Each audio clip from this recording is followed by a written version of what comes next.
Абдулла ибн Мактум деген сахаба болған. Абдулла ибн Мактум деген сахабаның бірінші таныстырып өтетін болсақ, ол кісінің туылғаннан былайша айтқанда тума көзі көрмейтін сахаба, көзі соқыр болған сахаба. Осы жайында қысқаша өмірбаян айтып өтсек, өйткені бұл кісінің өмірі сізбен бізге пайдасы көп. Бұл кісінің тақуалығы, бұл кісінің ықыластылығы, тіпті пайғамбарымыз саллаллаху алейхи вассаламның хадисінде айтқандай, Абдулла ибн Мактумның көзі бұл дүниеде де көр болады, қияметте де көр болады, бірақ Алланың жанарын ең бірінші көруші Абдулла ибн Мактум болады. Адамдар арасында ең бірінші Алла Тағаланың жүзін көретін сахаба. Абдулла ибн Мактумның көзі көрмейтін сахаба, намазға бірақ сондай тақуалығы, тіпті ғалымдар келтірген кезде тарих кітаптарда ең алғашқы дінді қабылдаған сахабалардың қатарында бұл кісі. Абдулла ибн Мактум намазға 5 уақыт намазға пайғамбарымыздың қасына келеді екен. 5 уақыт намазға, көзі көрмесе де 5 уақыт намазға пайғамбар саллаллаху алейхи вассаламның қасына мешітке намазға келеді екен. Сахабалар айтқан екен: Абдулла ибн Мактум, сенің көзің көрмейді, сен әлсіз адамсың ғой, саған мешітке жамаатқа келіп намазды қиналып нағылу міндеттелінбеген, сен үйіңде ғана намазды өтей берсең болатын еді ғой деген кезінде мені бұндай бір нығметтерден айырмаңдар деген да, осындай бір жақсылықтардан мені бөліп қалдырмаңдар деген. Мен бұндай нығметтерден қандай халімде болмасын, мен келгенді қалаймын деген. Сонда күндердің күнінде Абдулла ибн Мактум пайғамбар саллаллаху алейхи мешітте отырған кезінде Абдулла ибн Мактум мешітке кіріп келеді. Қараса, үсті басының бәрі лай, менде шаң, сондай бір лас халіне кіріп келеді. Пайғамбар саллаллаху алейхи вассалам алдынан күтіп алып: Абдулла ибн Мактум, саған не болды дейді. Саған не болды дейді. Сол кезде: Я Расулулла, менің көзімнің көрмейтіндік себебінен дейді, мен жолда келетіп құлап қалдым дейді. Мен бірақ қай жерге құлап қалғанымды білмей жолдан адасып қалдым деді. Тіпті көзімнің көрмегеннен, тіпті мен сіздің айтып жатқан насихаттарыңыздан мен сізді қай жақта екеніңізді таппай қалатын кездерім болады деді.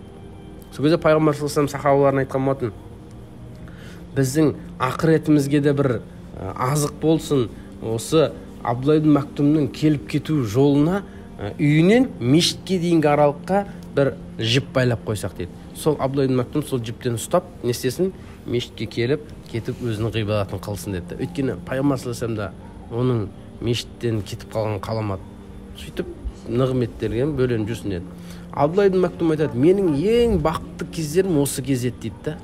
Яғни келіп кету біріншіден оңай, екіншіден жаңағыдай пайғамбар саллаллаху алейхи вассаламның насихатына әрдайым ілесіп отырады екен, әрдайым ілесіп отырады екен. Тіпті пайғамбар саллаллаху алейхи вассаламның насихат аузынан не шығуын күтіп отыратын сахаба екен. Не айтады екен, не дейді екен, жаңа бірдеңе бола ма, тіпті пайғамбар саллаллаху алейхи вассаламның аят түсіп қалам екен, мен сол аяттан ғапыл қалып қоям ба деп әрдайым асығыста жүретін сахаба екен.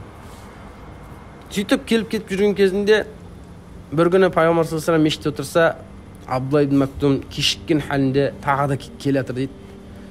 Қараса, ендігісінде Абдулла ибн Мактумның қолдарынан қан ағып тұр дейді. Алақандарынан қан ағып тұрған халінде мешітке кіріп келеді. Пайғамбар саллаллаху алейхи вассалам тез жетіп келеді да: Я Абдулла ибн Мактум, саған не болды деді. Сол кезде Абдулла ибн Мактум айтады: Я Расулулла, дін дұшпандары мына мүшриктердің істеген ісін мен байқамай қалдым, көрмей қалдым дейді. Олар менің ұстап келіп кетіп жатқаным немеме, жібіме, арқаныма менің көзімнің әлсіздігін пайдаланған халде ұстараны байлап кеткен екен деді, бірнеше жеріне. Мен сол ұстараны байқаусызда ұстап қалдым деді. Содан қолымның қай жерінің тілінгенін байқамай қалдым деді. Пайғамбар саллаллаху алейхи вассалам әлгі Абдулла ибн Мактумның қолын көтерген кезінде кейбір саусақтары үзіліп қалған еді деп келеді. Кейбір саусақтары үзіліп қалған еді дейді.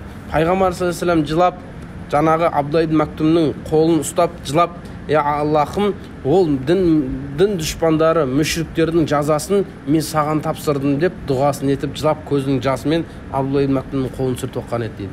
Сол кезде Жибрил алейхиссалам түсіп пайғамбарымызға былай деп айтады: Я Мұхаммад, қаласаң біз Абдулла ибн Мактумның көзі анасының қарнында көзі көрмейтін еді, бұл дүниеге келгенде де көрмейді, және қияметте де көрмейді деді.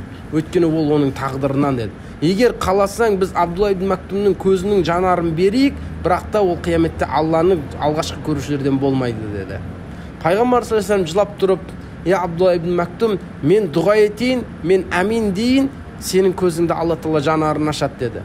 Бірақ сен алғашқы Алланың жанарын көру, Алланың несін дидарына алғашқы көрушілердің қатарынан болмайтын, жалпы адамдар секілді Алланың несін жүзін көретіндердің қатарынан болып қаласың деген кезде Абдулла ибн Мактум айтады, жоқ, мен Алланың дидарын бірінші көрушілердің қатарында болған қалаймын деді. Осылай халімде жүре берейін деп не істейді, сөйтіп не алады. Пайғамбарымыз саллаллаху алейхи вассалам мен Абдулла ибн Мактум бірнеше соғыстарға қатысқан. Тіпті соғыста ең алғашқы қатарларда тұратын еді. Ең алғашқы қатарда бірінші сапта Абдулла ибн Мактум тұратын еді. Пайғамбар саллаллаху алейхи вассалам айтқан Абдулла ибн Мактумға, сен ажизсың ғой, сен қазір кіммен соғысып, кім дұшпаның, кім досың екенін де білмейсің ғой деген кезінде, я Расулалла, мені бұндай нәрседен қайтармашы деді, бұндай жақсылықтардан мені қайтармашы деді. Қаласаң, мен артқы сапқа тұрып, мына садақ атушылардың жебелерін алып берейін. Тіпті мен қазанда тамақ болып қайнамасам да, сол қазанына жағатын от ұшқыны болып берейін деп, жаңағыдай пайғамбардың қасынан кеткісі келмеген сахаба екендігін білдірді. Сөйтіп сахаба пайғамбар саллаллаху алейхи вассаламның қасында жүрді. Пайғамбар саллаллаху алейхи вассалам өмірден өткен екен, Абу Бәкірдің қасында жүрді. Абу Бәкірмен бірге қанша қызмет қылды. Сосын Абу Бәкір өмірден өткен екен, Омар радиаллаху анхудың қасында жүрді. Омар радиаллаху анхудың қасында жүрген кезінде білеміз, барлығымыз, Омардың кезінде румдармен соғыс шайқас болған болатын. Сол кезде румдармен соғыс болған кезінде Абдулла ибн Мактум тағы да алғашқы сапқа шығып кеткен еді. Омар радиаллаху анху айтатын еді, Абдулла, сен артта тұрсаң болар еді ғой, саған бұл міндеттелінген дүние емес, сен көзің көрмейді, қазір кіммен соғысып жатқанын білмейсің сен деген кезінде Абдулла ибн Мактум айтқан сөзі, мен пайғамбардың қасында болған адаммын, пайғамбарымыз мені қайтармаған еді, мен Абу Бәкірдің қасында болған едім, мені Абу Бәкір қайтармаған, енді сен де қайтармашы, я Омар дейді.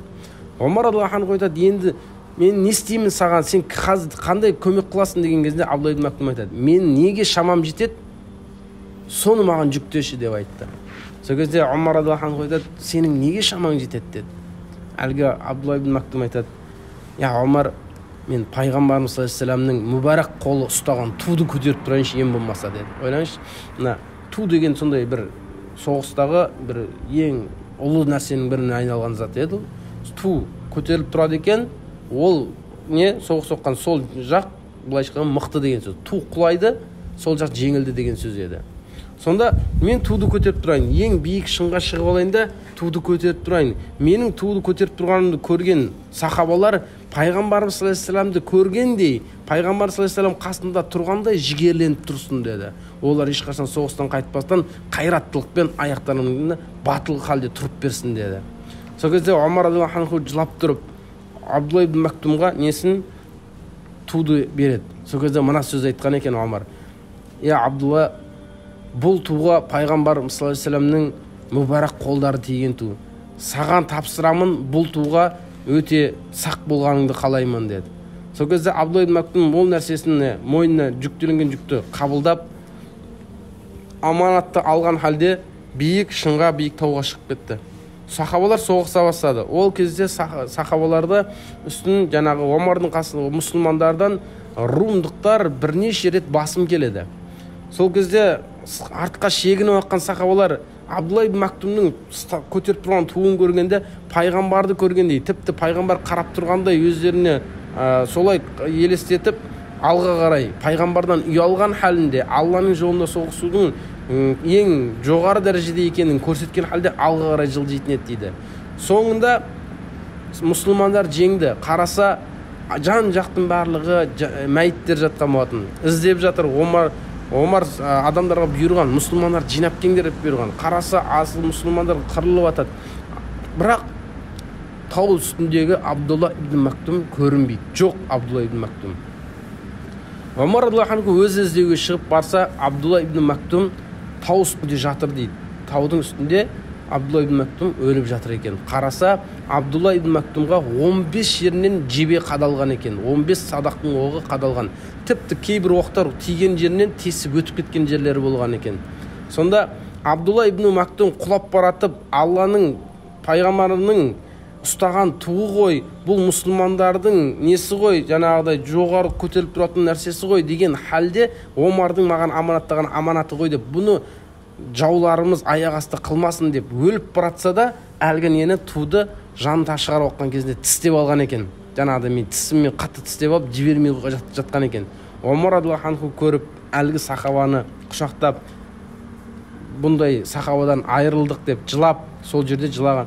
Жаназасын оқитын кезінде Омар радиаллаху анху жаназасын оқып болып, сахабаларға, қасындағы адамдарға айтқан екен: сендер білесіңдер ме бәз қазір кімнің жаназасын оқығанымызды?